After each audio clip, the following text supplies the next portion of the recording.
language strand. How to teach the Common Core language standards with Pennington Publishing's Teaching the Language Strand, grades 4 through 8 program.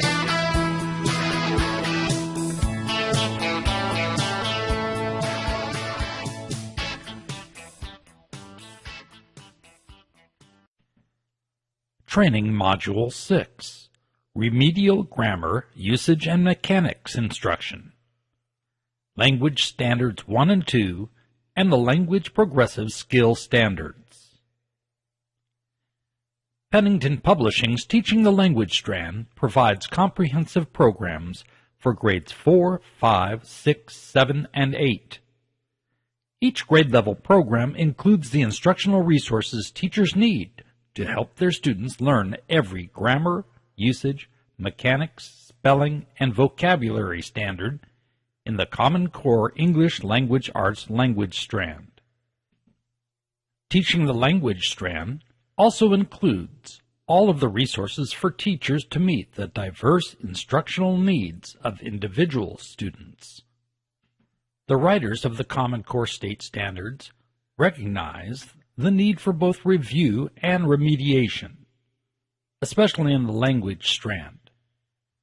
In fact, a critical component of these standards is the progressive language review.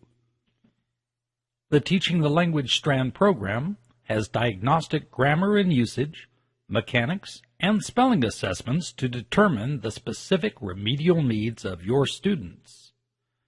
The assessments are administered whole class, and mastery recording matrices allow the teacher to organize instructional materials and to monitor the progress of individual students at a glance.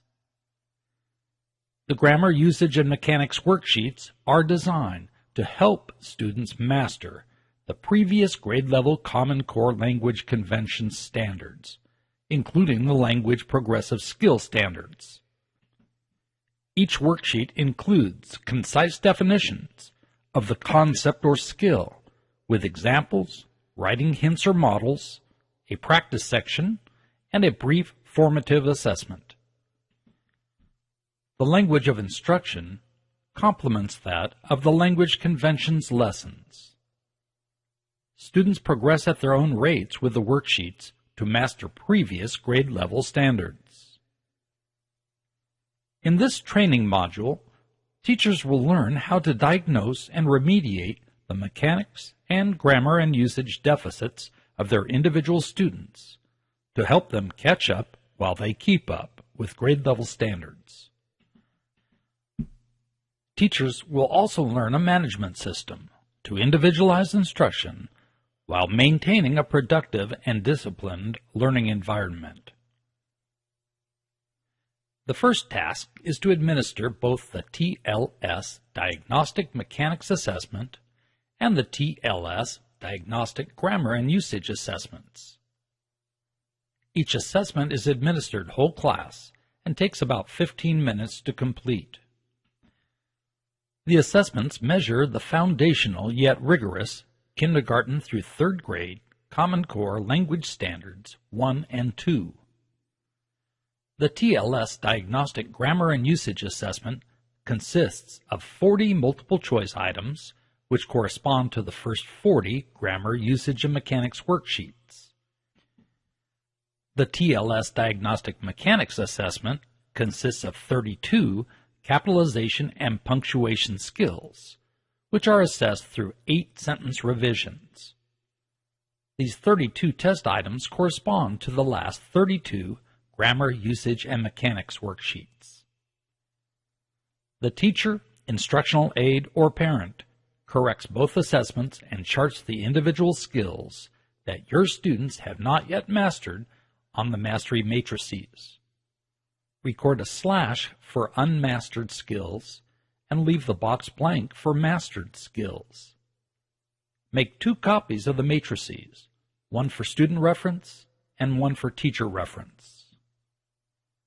Post one set of the Diagnostic Mechanics and Diagnostic Grammar and Usage Assessment Mastery Matrices on a wall at the rear of the classroom for student reference. Note that teachers may choose to list students by identification number rather than by name on these matrices. Keep the teacher copy in a binder at your desk. Count and total the slashes for each of the 72 grammar, usage, and mechanics components to determine how many of each grammar, usage, and mechanics worksheets you will need to copy. Copy these worksheets and group them in separate file folders for students to access. Teachers who have purchased the Teaching the Language Strand program are licensed to place these worksheets on class websites so that students and parents can access them and print them at home. Also copy a half-dozen sets of the Grammar, Usage, and Mechanics worksheet answers found following the worksheets in the Teacher's Guide.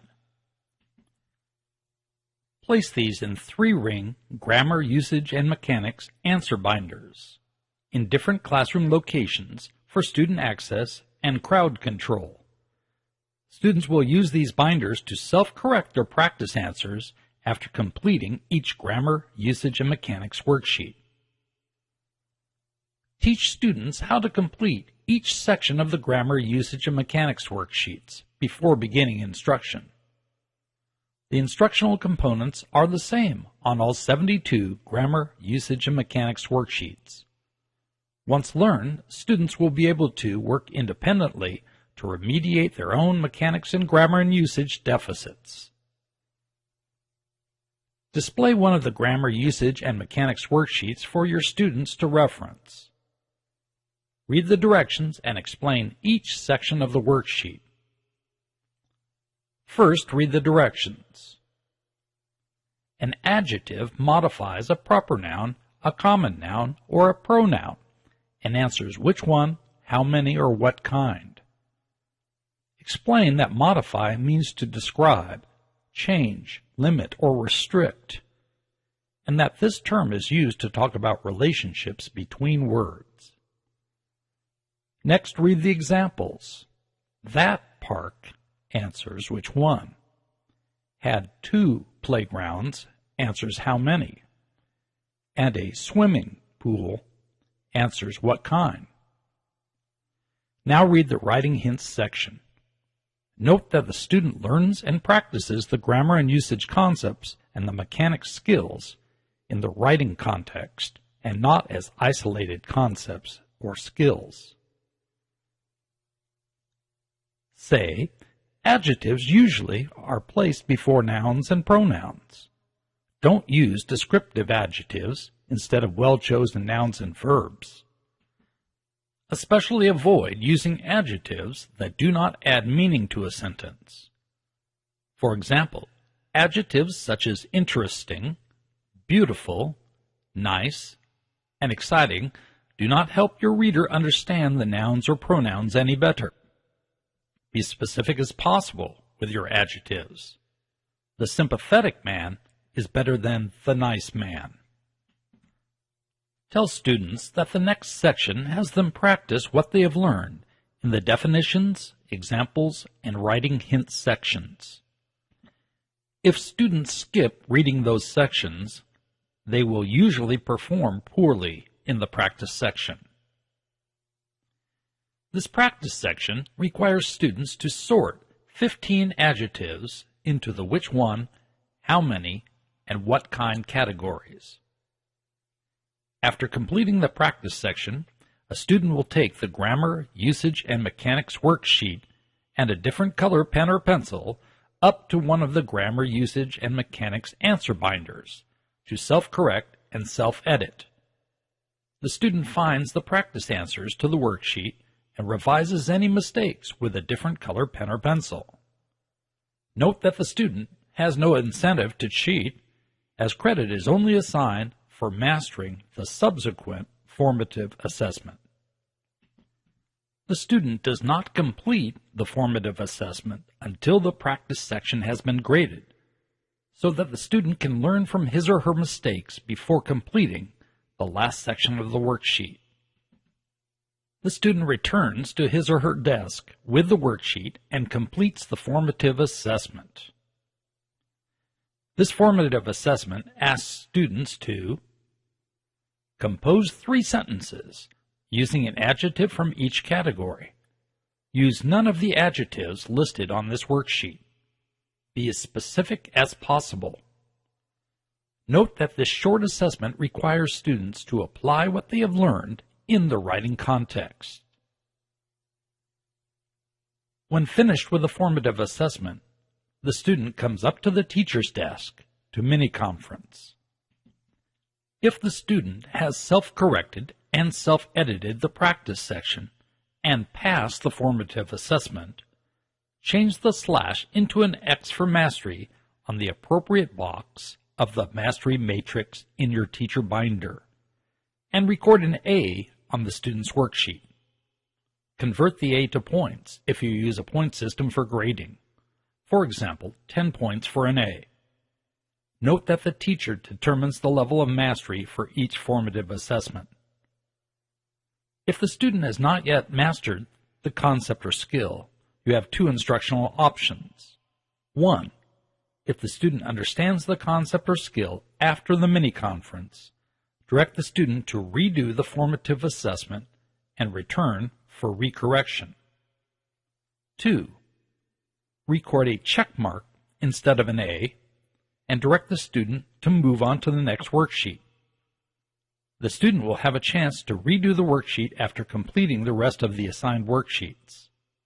Award half credit, say 5 points, for a check mark. In addition to the grammar, usage, and mechanics worksheets, Teaching the Language Strand provides language worksheets for additional writing practice. After collecting the student workbooks to record grades from the language convention sentence dictation formative assessments, you may decide that some or all of your students need more help in a specific writing skill. The language worksheets include practice in subjects and predicates, sentence structure, types of sentences, sentence fragments and run-ons, writing domains or genre, paragraph coherence, writing unity, and parallelism.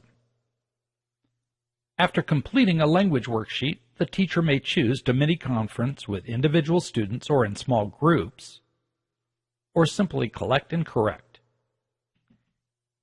Here are a few helpful hints to ensure instructional success with the individualized instruction of the grammar, usage, and mechanics worksheets and language worksheets.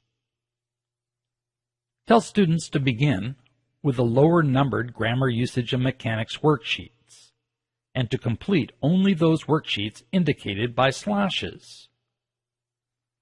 Tell them that they won't receive credit for completing worksheets without slashes, because they have already mastered those language convention components. After a student has mastered a grammar, usage, and mechanics worksheet, direct him or her to change the slash into an X for mastery on the appropriate box of the matrix on the rear classroom wall, using pencil, of course. Filling in the X gives students a sense of accomplishment and motivates students to complete additional work and set goals. Don't forget to mark the X in your teacher binder as well. Set an expectation as to how many grammar, usage, and mechanics worksheets must be completed per week. Teachers may choose to have students and/or parents set specific goals. Monitor student progress and adjust expectations as needed. Worksheets may be completed in class or for homework. Maintain a productive work environment by managing time. Limit the mini-conference to no more than 30 seconds. The focus should be on the formative assessment, not the rest of the worksheet. Also, manage crowd control by limiting the length of your mini-conference line to 3 students.